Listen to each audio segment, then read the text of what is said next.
Hi, I am Dr. Gopal, Consultant Neurologist at Arogya Hospital, Khammam. ఈరోజు మనం brain stroke లేదా పక్షవాతం గురించి తెలుసుకుందాం. బ్రెయిన్ స్ట్రోక్ లేదా పక్షవాతం అనేది తలలో రక్తం గడ్డగట్టడం వల్ల కానీ, బ్లడ్ వెసల్ బ్లాక్ అయ్యి లేదా రక్తనాళం చిట్లి బ్లీడ్ అవ్వడం వల్ల కానీ వచ్చే సమస్య. ఈ మధ్య చాలా చిన్న వయసు వాళ్ళతో సహా పెద్ద వయసు వాళ్ళ వరకు అందరిలో కామన్గా చూస్తున్నాం ఇది. దీని ట్రీట్మెంట్లో ఒక ముఖ్య భాగమే థ్రాంబోలైసిస్ థెరపీ అంటాం. అంటే పక్షవాతం వచ్చిన వాళ్ళలో తలలో రక్తం గడ్డగట్టడం వల్ల కనుక పెరాలసిస్ లేదా పక్షవాతం అనేది వచ్చి ఉంటే, స్ట్రోక్లో టైమ్ ఈజ్ బ్రెయిన్ అనే నానుడి ఉంటుంది. అంటే సమయం అనేది చాలా విలువైనది. మేజర్ రక్తనాళం బ్లాక్ అయినప్పుడు స్ట్రోక్ వచ్చి ఉంటే లేట్ అయ్యే ప్రతి నిమిషానికి దాదాపు 19 లక్షల నరాలు డ్యామేజ్ అనేది జరుగుతూ పోతూ ఉంటుంది. అందుకే సమయం అనేది చాలా విలువైంది.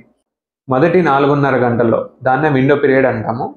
ఆ టైంలో కనుక ఈ థ్రాంబోలైసిస్ థెరపీ అనేది మనం ఇవ్వడం వల్ల ఆ క్లాట్ని కరిగించి వెంటనే రక్త సరఫరాని మళ్ళీ రీస్టార్ట్ చేయడం వల్ల దాని ఎఫెక్ట్ అనేది, అంటే పక్షవాతం డెవలప్ అయ్యే ఛాన్సెస్ని మనం చాలా మటుకు తగ్గించవచ్చు.